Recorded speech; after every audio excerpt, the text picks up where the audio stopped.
The trees stood tall and silent. No birds, no wind. Only Silence. Ray stepped carefully through the thick alien forest, his boots crunching over dried leaves and glowing moss. His scanner beeped once, then again. The signal was close. Very close. He had been searching for days now. A strange signal was picked up from this forgotten colony world, one that had been marked abandoned after a mysterious attack years ago. Ray didn't know what he would find. Maybe a wreck.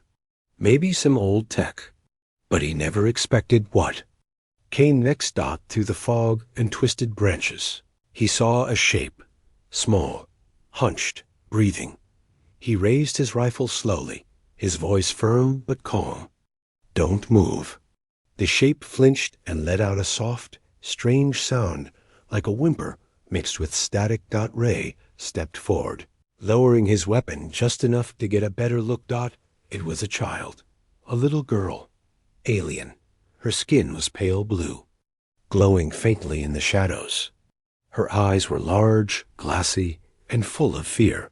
Her clothes were torn, and her arms had small cuts. She held a metal cube tightly in both hands, like a toy, or maybe something more. Ray's heart froze. You're just a kid? She stared at him like he was a ghost. Her lips trembled, but she said nothing. Behind her, half buried in the moss, was a wrecked escape pod. One side was crushed. The door was bent open. The same kind of signal that brought Ray here was blinking faintly from the pod's control panel. He slowly stepped closer, kneeling down. Are you alone? He asked softly. She didn't answer. Ray put his weapon on the ground and held out his hands. It's okay. I won't hurt you. The girl looked at him, then at the metal cube. Slowly, she held it up to him. He took it carefully.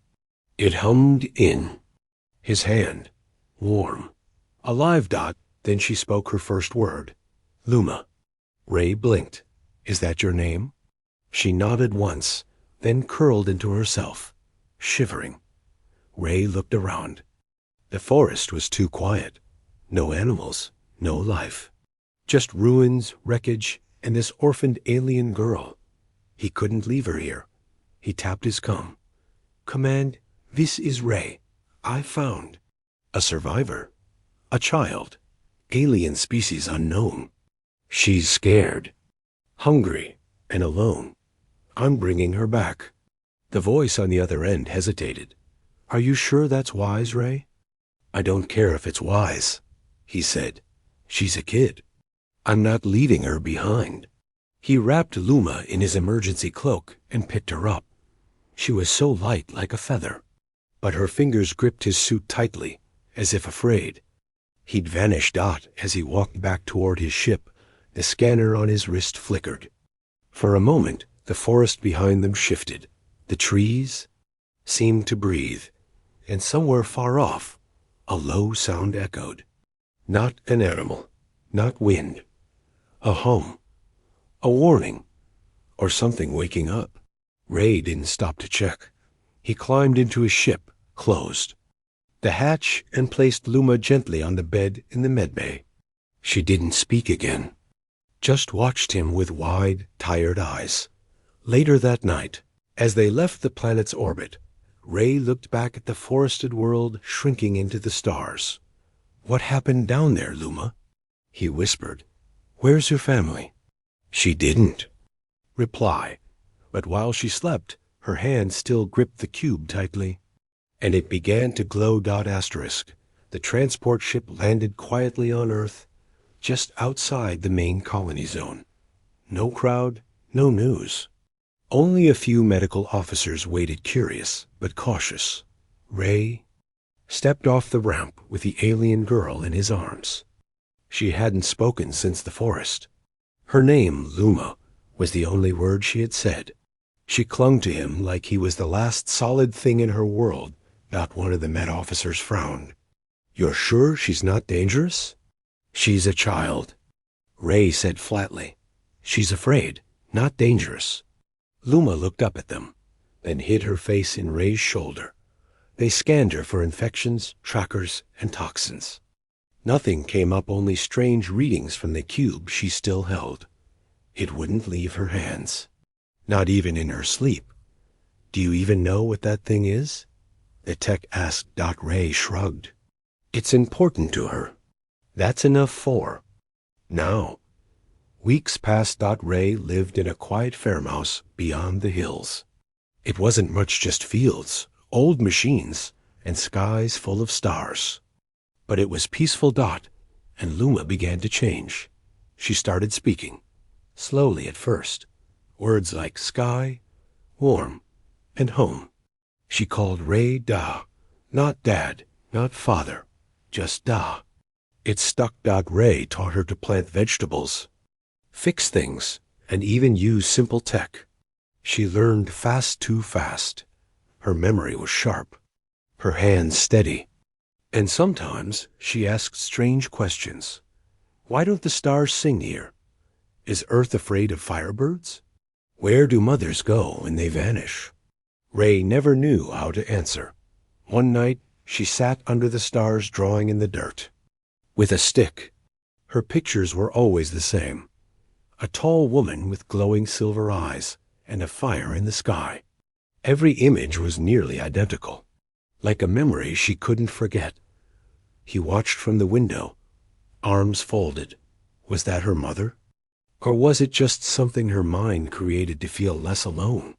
Months later, Earth Council sent a message. Still no match on the species.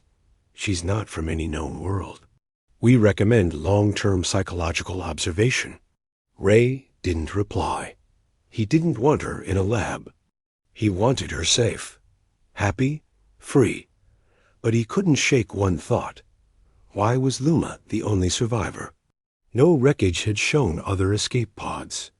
No signs of battle in that area. No bones, no graves.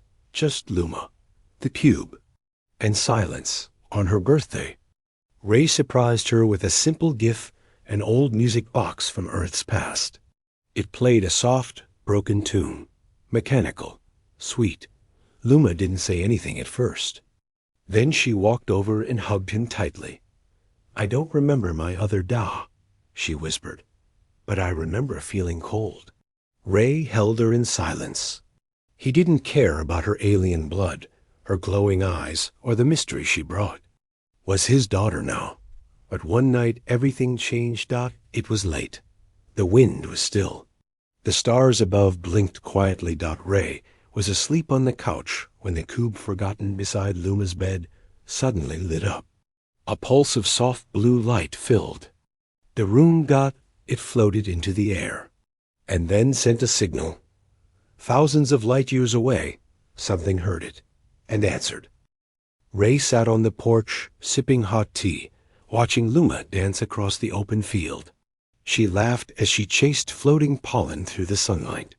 To anyone else, she looked like a normal child, just a little different in color, with those bright silver eyes. But Ray had begun to notice strange things. She never got sick. Her plants grew faster than others when she touched them. And the cube, it had changed. It no longer just glowed. It pulsed now quietly, like a second heartbeat in the house. That night, as Ray checked the solar generators, his communicator buzzed. A message from the Deep Space Listening Post 9. Unusual signal detected, ancient binary class, non-Terran. Partial translation possible. He opened the file. There was no voice. No image. Just a short message. Luma, alive? Respond. His heart skipped. They knew her name. Ray rushed inside. Luma was sleeping, her fingers still wrapped loosely around the cube. He stared at her for a moment, then touched the cube gently. It lit up brighter than ever before. Suddenly, a projection shimmered into the air. Faint, flickering. A blurry figure, tall, elegant, with glowing eyes. Her face wasn't clear, but the voice came through. Strange, layered, yet filled with sorrow. My child, please, come home. The image vanished. Ray stood frozen. Was it a message from the past? A recording? Or something happening right now? The next day, Earth Command called him directly. A ship had appeared near the edge of the neutral zone. Not an attack, no weapons raised. Just a single transmission sent in an old alien language. They translated it in pieces. We are not a threat. One of ours lives with you. Her name is Luma. The ship didn't approach. It waited, silent. Patient Ray stared at the official on the screen. So what do they want? The woman hesitated. We don't know yet. But they're asking to speak to her father. Ray blinked. They mean me. Yes, Ray, she said. They're calling you by name. That night, Luma sat by the window, staring into the stars. They're coming, aren't they? She asked softly. Ray nodded. Is it my real mother? Her voice cracked. Will she take me away? Ray walked over and kneeled beside her. I don't know, but I'll never let anyone take you unless you want to go. Luma looked at him. Her silver eyes shimmered with quiet strength. I don't want to leave you, but if she's alive, I have to see her. He nodded. Then we'll face her together. 3 days later, the alien ship entered Earth orbit. It didn't fire. It didn't speak. It only opened its bay doors, and from within, one lone figure stepped out. She was tall, graceful.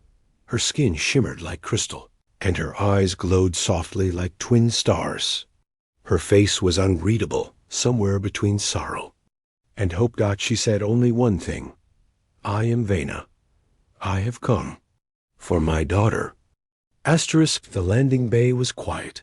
The alien ship hovered like a sleeping beast above Earth's sky, sleek, silent, and shimmering with strange colors that danced like oil in sunlight. It made no demands, no threats, just one peaceful gesture.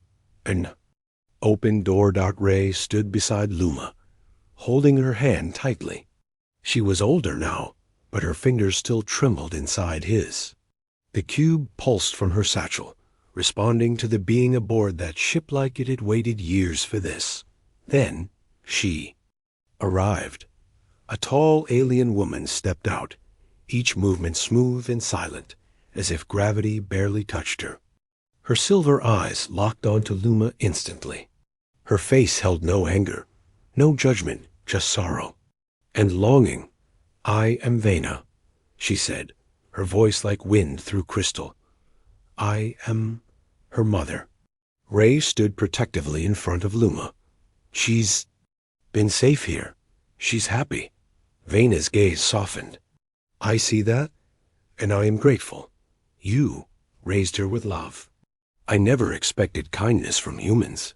I was wrong. Luma peeked from behind Ray. For a long moment, mother and daughter simply looked at each other. Then Luma stepped forward. Do you remember me? She asked. Vena knelt down slowly. Every moment, I searched every star for you. Luma's hands shook. Why did you leave me?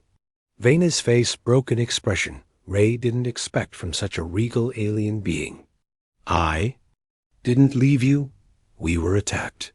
I placed you in the pod so you could survive. I stayed behind to fight. I thought you had died. Tears welled in Luma's eyes, but not from anger. From something deeper, confusion. Hope. Ray watched silently. He knew this moment wasn't his. Later, in Ray's home, Vena sat awkwardly in a wooden chair too small for her frame. Her glowing skin seemed to dim in Earth's warm light. I did not come to take her, she said. She belongs where she is happy. But I wish to stay. Ray looked up. On Earth? Vena nodded. Beside her, even if? From a distance. Even if she still calls you father. Ray blinked. You don't want her back? I want her safe. And she already is. But not everyone on Earth agreed. The council sent warnings. Neighbors grew cold. People didn't trust the alien ship parked quietly in orbit. Some feared invasion. Others wanted answers. A few wanted Luma removed. Ray refused them all. Then one night, someone fired a shot. The blast shattered a window. Luma screamed. Ray ran outside, but whoever it was had already vanished into the dark. That same night, Vena arrived at his door. "I cannot leave her unprotected," she said. "I have failed her once. I won't again." Ray nodded. "Then stay." "Not from a distance. Stay with us." And so the alien mother moved in, not just into the house, but into their strange, beautiful, and fragile new family. The days ahead were uncertain. But one thing had become clear.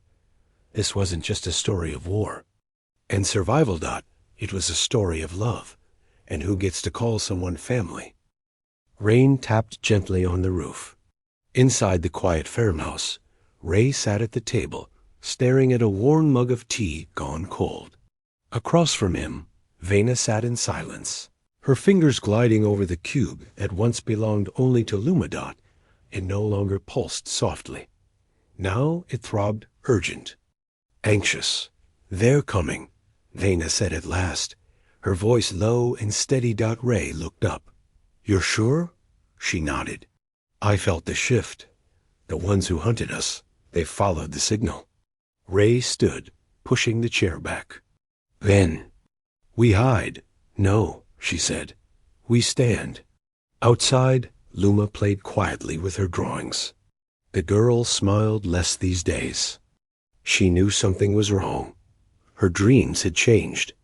She spoke of cold stars, metal voices, and eyes without faces. "One night," she said softly, "they don't want me alive. They want what's inside me." Ray didn't know what that meant, but Vena did. "She's not just a child," she explained. "She carries something ancient, an echo of our lost science. My people were guardians of memory, ... And Luma's mind is the last vault." Ray frowned. "And that makes her a target?" Vena's voice was cold now. "It makes her priceless." At sunset, the first tremor came. Not from the earth, but from the sky.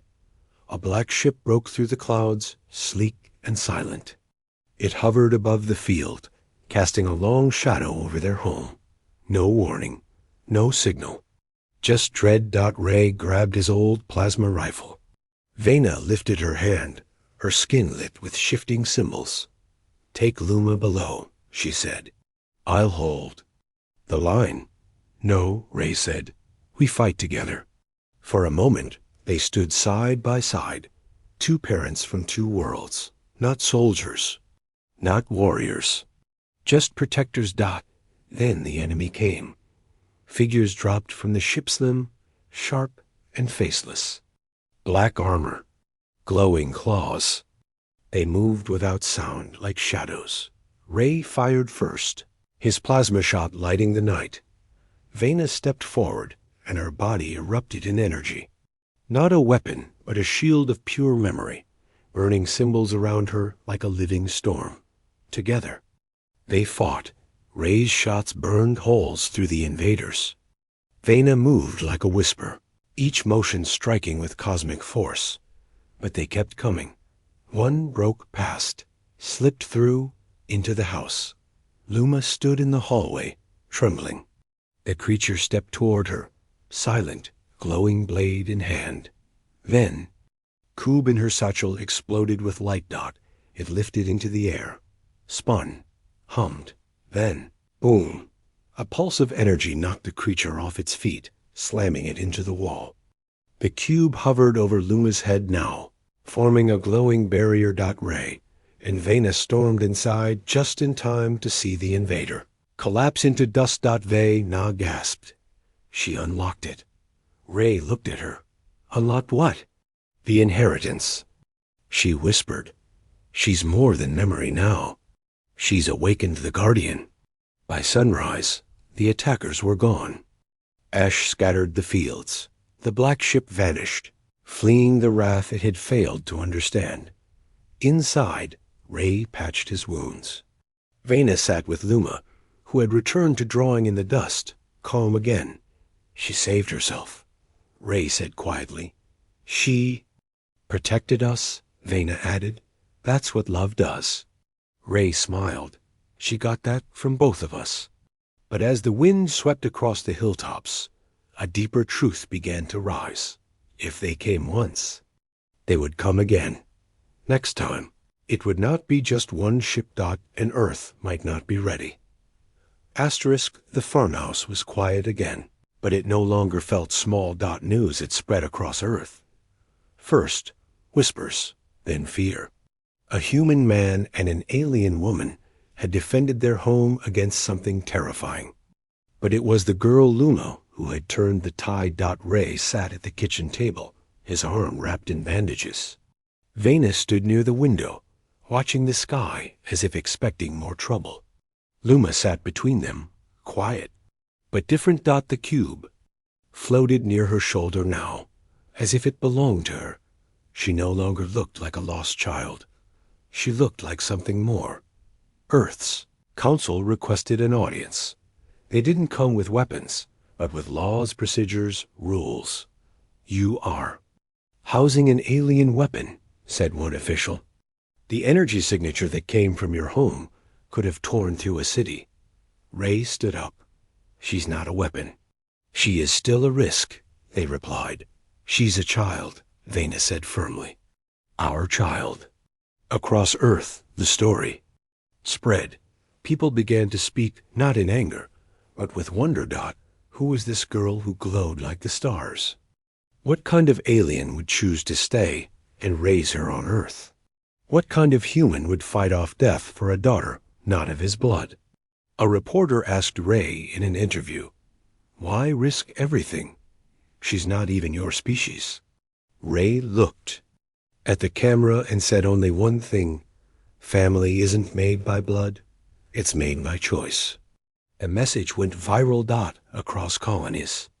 Across species. Even in quiet corners of the galaxy. The quote echoed. Alien races that once feared Earth now began to ask questions. Could humans really love others so fiercely? Could Earth be a place where the unwanted and the forgotten could belong? A month later, Earth Council made their decision. We will not remove the child, nor her mother. But we ask you, Ray, to speak once more. The galaxy is listening. Ray stood before a global feed broadcast beyond Earth, into neutral space. He spoke with a tired voice, but one full of fire. They say Luma is too powerful to live among us. They say her mother doesn't belong here. But power means nothing without love, and love is what built this home. We didn't ask for a war. We just wanted to live together. If that makes us dangerous, then let the stars be warned. This family stands, and we will not move. There was no cheering. Just silence. Then, applause. From humans, from aliens, from old enemies and new friends. For the first time in history, Earth was not feared. It was respected. Because of a farmer, because of a mother, because of a glowing child, who reminded them all what it meant to care. That night, Luma sat under the stars once more. Ray beside her. Vena on her other side. No enemies, no fear, just peace. She looked up and smiled. The stars don't feel lonely anymore. Ray smiled back. Neither do we.